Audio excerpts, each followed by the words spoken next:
কুরবানির ঈদ এসেছে, ঈদ ফিরে এসেছে। কুরবানির ঈদ এসেছে, ঈদ ফিরে এসেছে। আলহামদুলিল্লাহি রাব্বিল আলামিন ওয়া সালাতু ওয়া সালামু আলা সাইয়্যিদিল মুরসালিন আম্মা বা'দ ফাউযু বিল্লাহি মিনাশ শাইতানির রাজিম বিসমিল্লাহির রহমানির রহিম। সবাই আমার সাথে পড়ুন, আসসালাতু ওয়াসসালামু আলাইকা রাসূলুল্লাহ আসসালাতু ওয়াসসালামু আলাইকা রাসূলুল্লাহ ওয়া আলা আলিকা ওয়া আসহাবিকা ইয়া হাবিবাল্লাহ আসসালাতু ওয়াসসালামু আলাইকা ইয়া রাসূলুল্লাহ ওয়া আলা আলিকা ওয়া আসহাবিকা ইয়া নূরাল্লাহ। সবাইকে আবার সাদর আমন্ত্রণ জানিয়ে শুরু করছে আমাদের আজকের অনুষ্ঠান, ছোটদের কুরবানির ঈদ। আজকে ঈদের তৃতীয় দিন। ছোট্ট বন্ধুরা, আপনারা কেমন মজা করলেন? অনুষ্ঠান শুরু করার পূর্বে চলুন আমরা একটি দরুদ শরীফের ফজিলত জেনে আসি। হযরত মুহাম্মদ সাল্লাল্লাহু আলাইহি সাল্লাম ইরশাদ করেন, যে ব্যক্তি আমার উপর দরুদ শরীফ পড়া ভুলে গেল সে জান্নাতের রাস্তা ভুলে গেল। সাল্লাল্লাহু আলাল হাবিব সাল্লাল্লাহু আলা মুহাম্মদ সাল্লাল্লাহু আলাইহি সাল্লাম। চলুন আমরা অনুষ্ঠানের প্রথমে ছোট্ট বন্ধুদের পরিচয় জেনে আসি। প্রথমে ডান পাশ থেকে ছোট্ট বন্ধু, আপনার নাম কি বলুন? আমার নাম উম্মে রাজিয়া। মাশাআল্লাহ। ছোট্ট বন্ধু, আপনার নাম কি বলুন? আফরানু তাইসির। মাশাআল্লাহ। ছোট বন্ধু, আপনার নাম কি বলুন? আয়েশা কবির হামিদ। মাশাআল্লাহ। এখন বাম পাশ থেকে ছোট বন্ধু, আপনার নাম কি বলুন? জান্নাতুল মারাফিয়া। মাশাআল্লাহ। ছোট বন্ধু, আপনার নাম কি বলুন? আনিসাতু আরাবি। মাশাআল্লাহ। ছোট বন্ধু, আপনার নাম কি বলেন? সাফাতুন রাশিয়া। মাশাআল্লাহ। প্রিয় ছোট্ট বন্ধুরা, হজ ও কুরবানির মৌসুম চলছে, আর এই সময় হজে গমনকারী আশিকানে রাসূল কাবা শরীফের সামনে আল্লাহ পাকের ইবাদতে মশগুল আছেন এবং কাবা শরীফের নিকটেই মাকামে ইব্রাহিমে রয়েছেন। সৌভাগ্যবান ইসলামী ভাইদের মাকামে ইব্রাহিমের পাশে নামাজ পড়ার সৌভাগ্য নসিব হচ্ছেন। তাছাড়া অনেক সৌভাগ্যবান তো এটি চুমু খাওয়ার সৌভাগ্যও লাভ করছেন। কিন্তু ছোট্ট বন্ধুরা, মাকামে ইব্রাহিমের এই মর্যাদা কিভাবে অর্জিত হলো? যেমন মানুষ এটির কাছে যে নফল নামাজ আদায় করেন এবং এটিতে চুমু খেয়ে নিজের চক্ষুদয় শীতল করেন। যদি না জেনে থাকেন, আসুন তাহলে জেনে নিন। আজকে আমি বিশেষ করে এই বিষয়ের সাথে সম্পৃক্ত একটি ঘটনা শেয়ার করব। এতে করে আপনারা মাকামে ইব্রাহিম সম্পর্কে অনেক তথ্যের ভান্ডার অর্জন করতে পারবেন ইনশাআল্লাহ। প্রিয় ছোট্ট বন্ধুরা, এটা এখন থেকে 4000 বছর আগের ঘটনা। হযরত ইব্রাহিম আলাইহিস সালাম কাবাঘর নির্মাণ করেছিলেন। নির্মাণ কাজ হতে হতে এমন পর্যায়ে পৌঁছে গিয়েছিল যে কাবা শরীফের দেওয়াল হযরত ইব্রাহিম আলাইহিস সালামের মাথার উপর পৌঁছে গিয়েছিল।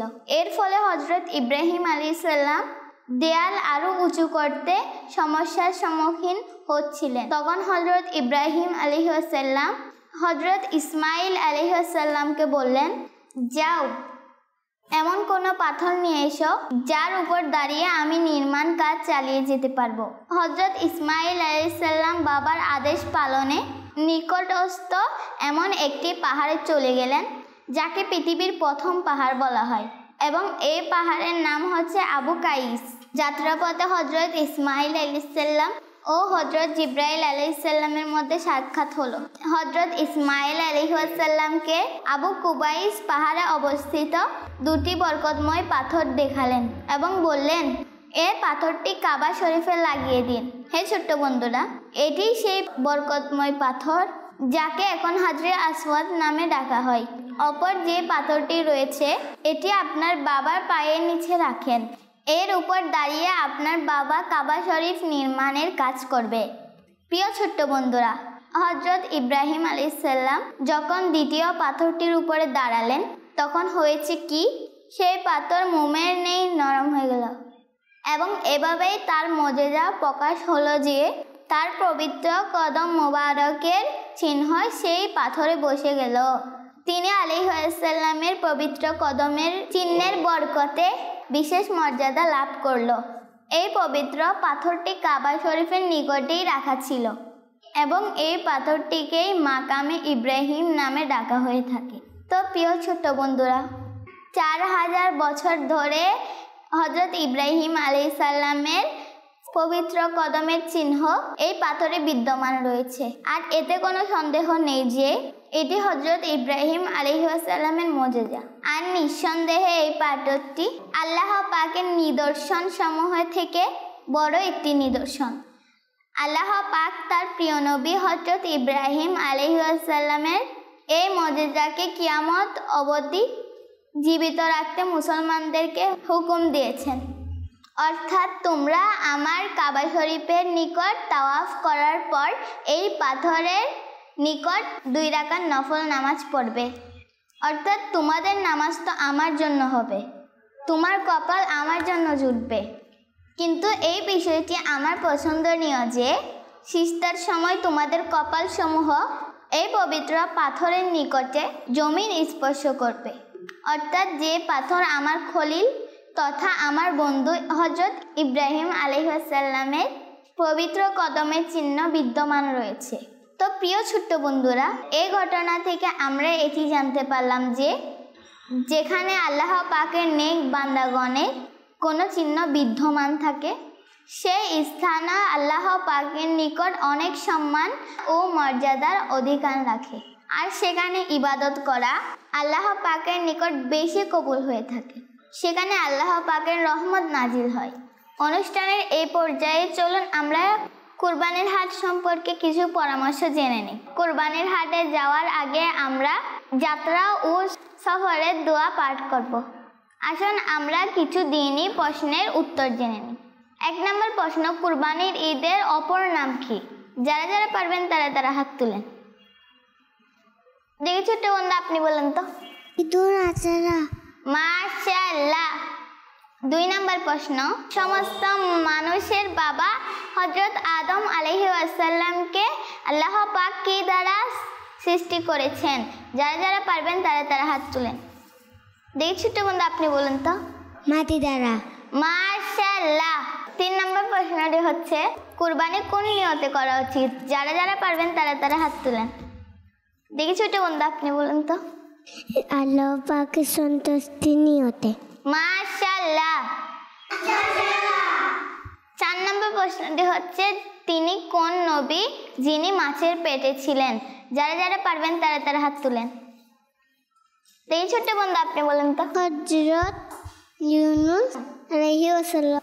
5 নম্বর প্রশ্নটি হচ্ছে, আরবি মাসের কোন মাসে কুরবানির ঈদ হয়? যারা যারা পারবেন তারা হাত তুলেন। দেখি ছোট্ট বন্ধু, আপনি বলুন তো। জিলহজ মাসে।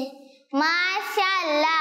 প্রিয় ছোট্ট বন্ধুরা ও কিডস মাদানী চ্যানেলের দর্শক বৃন্দ, কুরবানি হচ্ছে আমাদের দ্বীন ইসলামের আবশ্যিক একটি বিষয়, যার ইতিহাস হযরত ইব্রাহিম আলাইহিসসালাম ও হযরত ইসমাইল আলাইহিসসালাম পর্যন্ত গিয়ে মিলিত হয়। আর আমরা মুসলমানেরা আমাদের প্রিয় নবী ও আখিরি নবী হযরত মুস্তাফা সাল্লাল্লাহু আলাইহি সাল্লামের অনুসরণে কুরবানি করে থাকি এবং এই দ্বীনি উপকারিতা অর্জন করি। এর সাথে প্রিয় বন্ধুরা, কুরবানির এমন কিছু দুনিয়াবি উপকারিতা রয়েছে যার কারণে অসংখ্য মানুষ সরাসরি উপকৃত হয়। সর্বপ্রথম যে উপকার বেশিরভাগ মানুষের হয় তা হচ্ছে ব্যবসায় সংক্রান্ত উপকারিতা। যেমন গরু ছাগল, সর্বপ্রথম যে উপকার বেশিরভাগ মানুষের হয় তা হচ্ছে ব্যবসায় সংক্রান্ত উপকারিতা। যেমন গরু ছাগল বিক্রেতাদের এই বিক্রয়ের বিনিময়ে টাকা উপার্জন হয়। যেসব গাড়ির মাধ্যমে তাদেরকে নেওয়া কিংবা আনা হয় সে গাড়ি চালকদের উপকার হয়। পশুখাদ্য বিক্রেতাদেরও ব্যবসা শুরু হয়ে যায়। যারা পশু সাজানো সামগ্রী বিক্রি করে তাদেরও অনেক লাভ হয়। অতঃপর কুরবানি ঈদের সময় কসাইদের উপার্জন অনেক বেড়ে যায়। তাছাড়া কুরবানির পর পশুর চামড়া বিক্রি করে টাকা উপার্জিত হয়। বিশেষ করে ওইসব ফ্যাক্টরি ও ইন্ডাস্ট্রি যারা এইসব চামড়ার মাধ্যমে জ্যাকেট, কোট ইত্যাদি তৈরি করে থাকে তাদেরও অনেক লাভ হয়। প্রিয় ছোট্ট বন্ধুরা, এভাবে করে এই কুরবানির মাধ্যমে অনেক মানুষের ব্যবসা লাভবান হয়, মানুষের টাকার মাধ্যম হয়। আর এভাবে কুরবানির মতো কুরবানির এই আমলের সবচেয়ে বড় উপকারিতা হচ্ছে এর মাধ্যমে আল্লাহ পাক সন্তুষ্ট হন। আর যে কাজের মাধ্যমে আল্লাহ পাক সন্তুষ্ট হন সে কাজের মধ্যে আমাদের দুনিয়াও কল্যাণ হয় এবং আখিরাতও কল্যাণ হয়। এজন্য দিন ধর্মের সমস্ত কাজ আমাদেরকে খুশি মনে পালন করা উচিত। আজকে আমরা যা কিছু শুনলাম এবং জানলাম তার উপর আল্লাহ পাক আমল করার তৌফিক দান করুক। সবাই বলেন আমিন। আমিন। মাদানী চ্যানেল দেখার আমন্ত্রণ জানিয়ে আপনাদের সবার থেকে এখানেই বিদায় নিচ্ছি। সাল্লাল্লাহু হাবিব সাল্লাল্লাহু আলা মুহাম্মদ সাল্লাল্লাহু আলাইহি ওয়াসাল্লাম। কুরবানির ঈদ এসেছে, ঈদ ফিরে এসেছে। কুরবানির ঈদ এসেছে, ঈদ ফিরে এসেছে।